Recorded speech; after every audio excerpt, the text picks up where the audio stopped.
All right.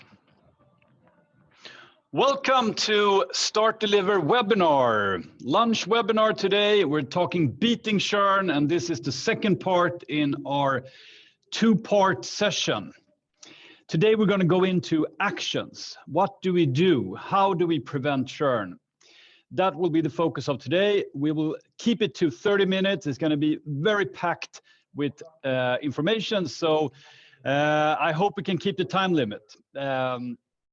My name is Johan Nilsson, and I'm the CEO and one of the founders behind Start Deliver. We will share all the material, so you will get both the recording and the presentation afterwards. So don't worry about that. Focus in, take in the message, and we will also save some time in the end for questions and answers. So please feel free to shoot questions. We will also, of course, be able to answer more detailed questions offline afterwards if you want. So great to have you, and let's get this going. Churn, that's the topic of today. That's the topic we had last week as well, and it's an elephant in the room. It's something that really bothers everyone working in SaaS, in subscription businesses. You don't want to lose your customers. And we believe it's really important to talk about churn and what you can do to prevent ending up in a churn with the churned customer. As a customer success manager, that's an awful feeling when you get a cancellation. As a CEO or a leader, that's a key measurement when you want to bring in investments or you want to grow the company. If you have a big churn rate, you will have a difficulty there. So it's an elephant in the room, but there's a lot of things you can do to make it a smaller elephant or even remove the elephant. So that's what we're here for. So let's get going. Some recap from last webinar.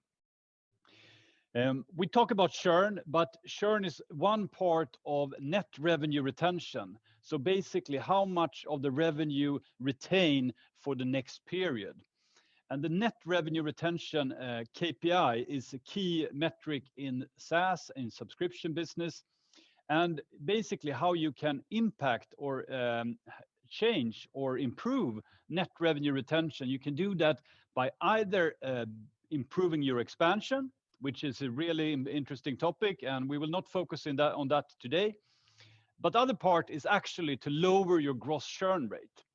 Last seminar, we talked about the good benchmarks here. A good benchmark in a mid segment of average contract values is around 8% gross churn. That means your customer stays for 12 and a half years. So that's where you should be aiming, or even some, I know you can be better than that as well. So, but it's an important metric. And we talked last time about how do you actually improve your churn rate. And you have a lot. If you have a big churn percentage, you usually have that because you either have a broken product, or you're bringing in the wrong type of customers, the bad fit customers. So you have to fix those two things. And the last part is the customer success operations. That's what we do. That's what the customer success team is working on every week, every day, every month of the year. So that's the last part, and that's of course a key part in informing the organization if we have problems with broken product or bad fit customers. So it's not that they are inseparable, but I think it's important to keep them apart. And now in this second part of the webinar series, we're going to go into what are the actual actions you can take that make the difference. In the last episode, we talked about the 12-month period being a quite good period where you can make a real difference on your net revenue retention. And now we're going to dig into some real good actions to take here. We're going to go into detail, and we're going to go into examples, actually, how and what you can do. So if this is a timeline of a customer and you have this, the point of cancellation, where do we spend our time? Do we spend our time after the customer has canceled on us? I think that's a normal situation. I've seen that a lot of times where the customer success team are firefighting. They're out trying to return the customer, trying to win them back, basically. And it's a lot of effort here. It's a lot of effort to turn things around after the customer has canceled. And of course, if we spend our time there, we will not spend time prior to cancellation, basically doing the proactive work. And that's, of course, what we want to talk about today. How can we make more proactive work? And by that, of course, there will be less cancellations and less work after cancellations. So that's what we want to do, the shift. We want to shift to being more proactive, spending the time to avoid cancellations instead of trying to fix canceled contracts. So that's the proactive part. But of course, there's still going to be customers canceling on us. We are not living in a perfect world. There will be situations where things have gone south and we need to turn it around. We should also talk about win back. We should also talk about how do we offboard customers that actually have churned on us. So there will still, of course, be some part of that, but the focus, we should put the focus prior to the actual cancellation. So starting off, I will talk about a little bit win back. So win backs are key, and I think there is a lot of possibilities here. So we should never give up. If a customer cancel on us, we need to still turn them around. So of course, it can be many different reasons for a cancellation. It can be that they have already picked another vendor. It can be that they are been bought up. There can be many different scenarios here. So but still, we should always reach out. We should have an offer for them to come back as a customer, because we probably need to do something commercially to get them to stay. But we should also look at it from a strategic point of view. What will they miss? Have they really thought this through? Do they see the whole picture here? Do they really know the market as good as we do? What kind of strategic advantages do we have with our product that can make them stay? We have integrations, we have data, we have this, we have GDPR, we have security, we have whatever we have they really seen is the grass really greener on the other side if they picked another vendor? We should be strategic about that, we should be clear on that, and we should really try to be transparent and honest here about what do we actually offer that they probably won't get elsewhere. And we should ask for feedback. Why are you leaving us? Of course, to give us the truth, give us the hard truth here. We need to learn. So these are things you should do. You want to win them back. You can do it, and of course, see what works. I think we share too little between teams, between ourselves and customer success. What works? What does not work? What have we done? And so on. A company that's been doing quite well is Zoom, as everybody knows, and we canceled Zoom 2 times, and then they offered us a 60% off to continue. So they have automated this. So basically, when if you try to cancel 2 times, then they will give you like a win back discount. So, and I'm sure Zoom has quite a lot of data that supports that this works. So even if we don't have a self-service product like Zoom, we should look at what kind of win-backs offers can we provide, because it hurts that the customer is leaving, and it's a lot of effort to win them back. So look at that. Moving on. If they still churn on us, we should think about TAM, and TAM is total addressable market. Because usually for us selling a software, there is not an infinite number of customers out there. So think about TAM. Think about, like, we don't have an endless market maybe. So give them the best possible experience, even if they're leaving you. Even if they're leaving you. So close the loop, like help them get the data out, provide documentation, share all the things that you've been working on, and the workflows, whatever you have that you know will be of value for them when they move on, And of course, again, ask for the feedback if you haven't already gotten it. Why are they leaving? And thank them for have been a customer of ours and tried our product or whatever. So I think we need to be really humble and see the bigger picture, even when a customer is leaving. It's hard, it hurts, but do the best of the situation. So that's offboarding. And remember this is a study from HubSpot, and I think everybody knows this, but it's important to emphasize it again. Word of mouth is key, right?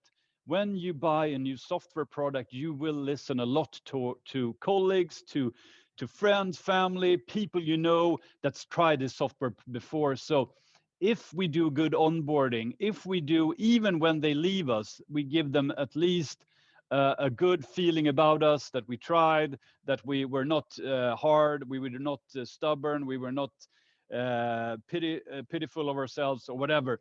We did the best, even in offboarding mode. They might still talk good of us, and that's key. So think about that as well when you do an offboarding. So those were a few things we do after cancellation. But now I want to put the focus back on what we should be doing prior to even getting a cancellation. And last time we talked about this as well, and I want to go into the details here, and I want to put it's usually like 20% of the work give 80% of the results. So if we want to focus on some stuff in a proactive way, these are what we have found as the key things that cause a churn risk. And onboarding stakeholder onboarding failure, basically, or onboarding not being we're not doing proper onboarding, basically. And then we have stakeholder changes, and then we have usage deviations, and usually that means usage is going down. The customer is not using the product enough. So these are the I think if we focus on these, that will give the most impact for us in our proactive work. And what do? We need to have a starting point here. We need to understand, we need to look at data. Where are our customers? And usually for us working in customer success, it's not that we don't have enough to do every day. It's usually that we don't see, we don't focus on the right things. And that's that's why we need data to help us organize ourselves, set the right priorities, and we need to find these early signals. So you need to have a clear picture on how it's going for all the customers. And of course, this is what Start Deliver, this is what our software helps you with. So getting the early signals is really key here. That's the starting point in order to become proactive. And if we now look at onboarding being like a lot of times a problem, if we don't fix the problem during onboarding, we will never fix it, and the customer is set off on the wrong track. So an onboarding should only be completed when the customer has actually seen some first value, meaning the customer is actually using our product. They are up and running. And I think most people don't measure it. We finish onboarding when we have done our to-do list, and then we say we're done. But this is such a key moment. Have the ship sailed out of the harbor, and have they raised the sails, and are they up and running and moving, or are they sinking in the harbor? It's such an important phase when we do the onboarding to really make sure they have started using our product. Basically, we need to measure it, and we can set KPIs for this. We can see this. Are they up and running? Fine, we are done. And an even further step is to get the customer to sign off that onboarding is we have reached our goals for onboarding. I think these are key steps to ensure that the onboarding has been done properly.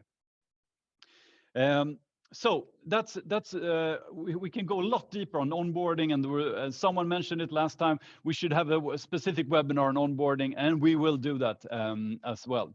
But key here is to say, onboarding is it's not about us finishing onboarding, it's about the customer get going with onboarding. So I think that's the most important metric. Moving on, stakeholders. So this onboarding was the first one. Second one was stakeholder changes. So something is happening on the customer side. This you need to stay on top of as well. I think one of the most common things is that one of our stakeholders, meaning like a decision maker, it could be a sales manager, or HR manager, a financial CFO manager, whatever, or type of stakeholder, decision maker, someone leaves, someone new comes in, right? And we don't pick that person up. He or she is new in the job, they don't know our product, and we don't do anything for 3 months. That's a really common way of churning a customer. So if we can find, if we get help to say, okay, these are new stakeholders coming in, these are stakeholders that have left or are inactivated in our product, these stakeholders are not responding on NPS feedback.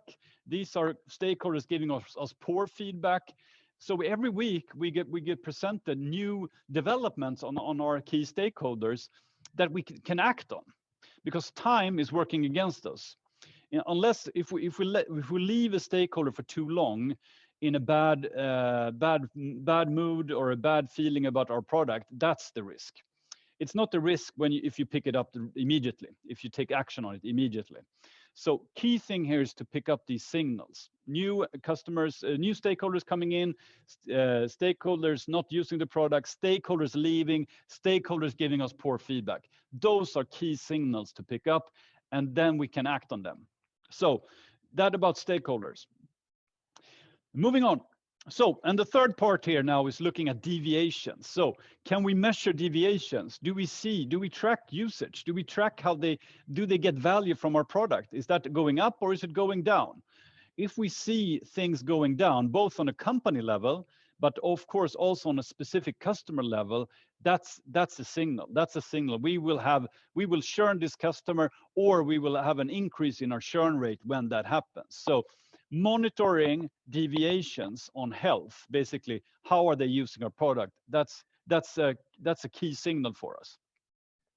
So going into a deeper level here, if we now see on a customer that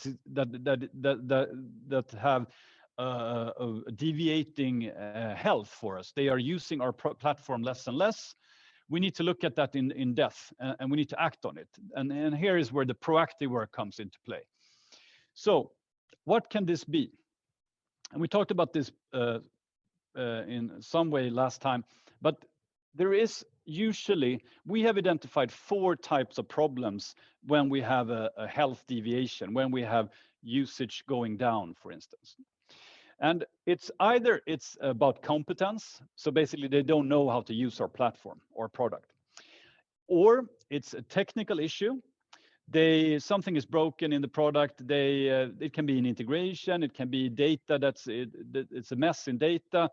Maybe the sync to our Exchange or the sync to Gmail is not working. Something technical is putting the customer down and not making them get the full value out of product. The third thing here is way of working. So basically, they don't know how to get benefit from our product in their day-to-day work. They have it, they log in, but they don't know what to do and how to do it. So it's not competence, but it's our setup is wrong here. We have not set up our product in a way that the customer understands how to work with it. And the last one here is motivation. So they don't see value. They don't see why they should be logging in every day or every week or whatever. They don't see why they should be working with us. So these are 4 very different problems. And of course, we need to solve them differently as well. So I'm going to go into the details here. And when we talk about competence, and this makes sense, of course, for everyone, is that it's about training, right? So usually, and this can be on a user, one user, it can be one or more users that are not they don't understand the product, and we need to focus on training.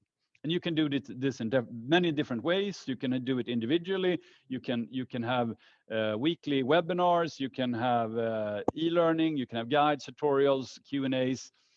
You can also train someone on customer side to be the internal trainer. But this is, I think, quite straightforward. I think most of us have a solution for it. But it's important to see, okay, that's about the competence. Just let's put together training and get them going. Technical issues, I mentioned a few, but here it's about we need to solve something. Usually, unless it's like this broken product where we have a bigger issue where something in our product is not working, it usually has something to do with integration or data. So the customer, it's a mess. They imported a big file of new data and it's a big mess. One of our key integrations is going down or not syncing properly. That's an issue. So we have some technical issues here that we need to address and solve. And even if they like our product and they see value of working with our product, some of these technical issues can actually make the whole use case for them irrelevant. They might churn, not because that our UI is not good or we don't have the tools they need. It's just because some stuff is broken, some technical issues. So I think this is something we need to address, and we need to fix this properly, and we need to make sure it's fixed. And the data, it's usually about data being synced properly, and this data needs to be correct in the product. So that's the key thing here. Another key thing here is you need to address usually several people on the customer side, and you need to bring them together and make them understand why and how we solve this problem. So communication is key here to solve this issue. Communicate to the decision maker, the super user, the main users, to the whole team on the customer side is key here. Way of working. So way of working, a very common situation when you have a problem with way of working is that when you did the onboarding and the original setup, you had an advanced agenda for the customer, or the customer thought they would do a lot of things. They were building a rocket ship, more or less, with your product.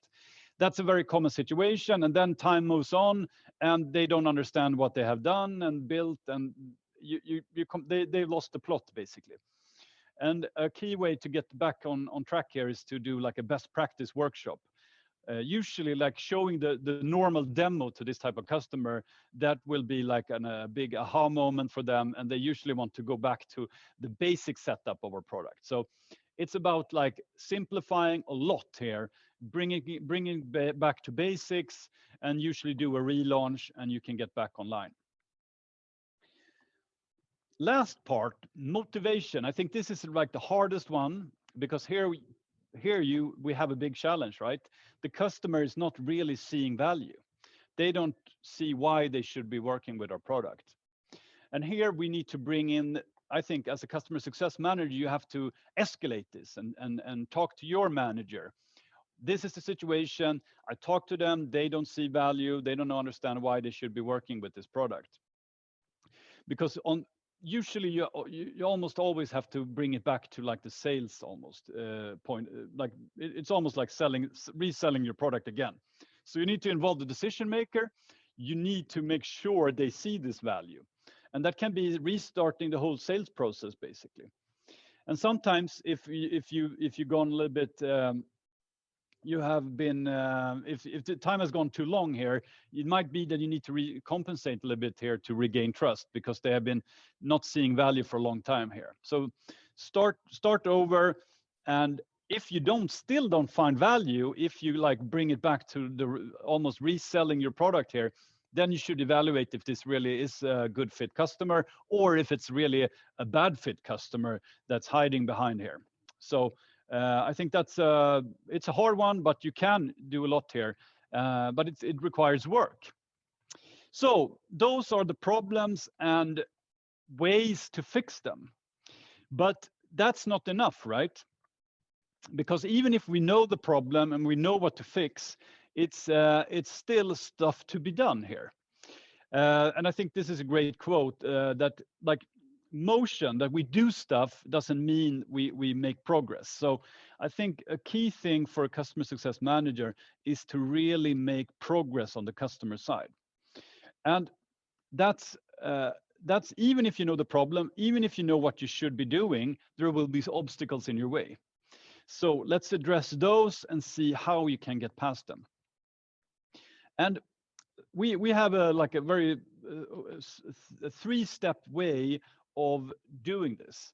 So if you have identified the issues on the customer side, whether it's a motivational problem or if it's a way of working or technical, whatever the case is, you need to build something around that.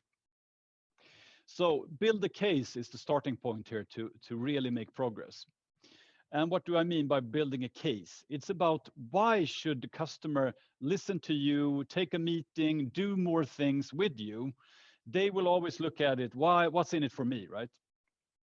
So gather as much information as possible here. Make it attractive from like a business perspective. You need to put this into perspective. Why are we doing this? Why are we doing a restart? Why do I need this meeting with you? And why do I want to bring the team together? Whatever it is, you need to have some sort of link to a business objective here. So are they going to get save time? Are they going to get more business? Are they going to save cost? What's in it, right? Try to make it as specific as possible, but connect it to some value.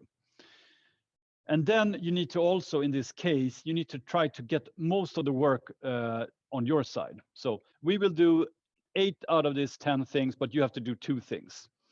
So like really try to make it as easy as possible for them to do the next part, which is to accept your meeting, to accept doing this thing.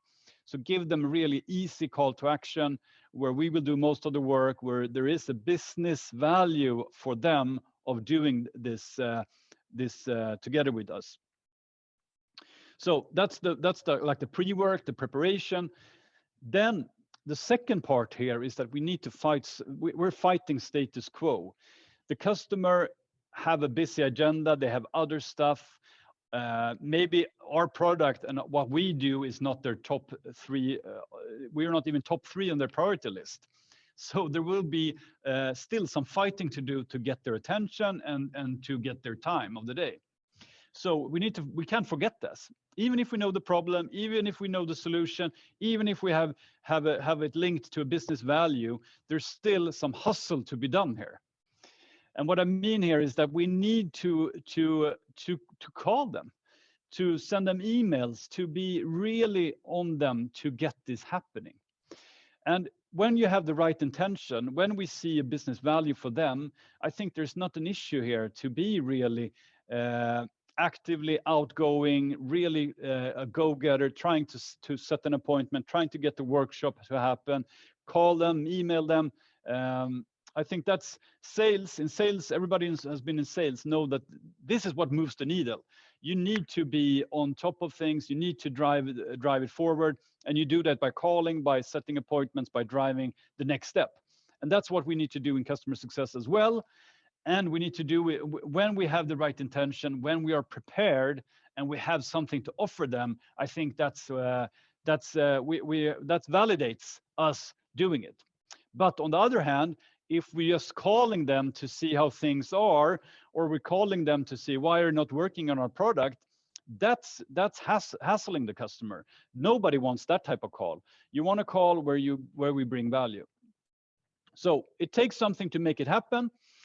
And I think sometimes, even if we don't get that meeting or workshop that we wanted, we need to think about this, the third one, step by step. I've seen many times that we want to make a turnaround with the customer and they won't agree to the workshop, or they don't have the time at the moment, but we still need to get something going. So find some stuff to do that makes us communicate, make us work together, even though we don't make this big project or plan that we wanted from the beginning. And usually like help them with some data, help them with the report, help them with an integration, talk to some part of the organization, get something going to keep the dialogue. And what will happen is that eventually they will open up and you will learn more and you will have the next step. And soon you will have done this bigger change or this bigger improvement that you planned from the start. So even if we don't get it right away, this approach will move us forward with the customer. But we need to make sure something happens here. So in summary, to summarize actions that helps beat churn, basically, we should move to the proactive focus.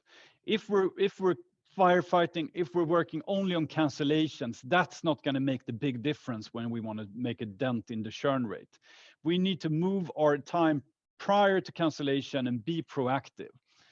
And to do proactive work, we need data. We need to understand, we need to find the early signals. We need to see when a stakeholder is moving or changing. We need to see when onboarding is not working. We need to see when deviations, when the usage is dropping on a customer, so we can prioritize those events. And then we need to drive actions that we just talked about, actions that really will make an impact. So that's in a nutshell how to make a difference. And we're just on time for the half hour, so I will end now with some Q&A, and thanks for joining, and we will get back to you soon. We have some great upcoming stuff, more webinars in shortly. So thanks a lot for joining, and now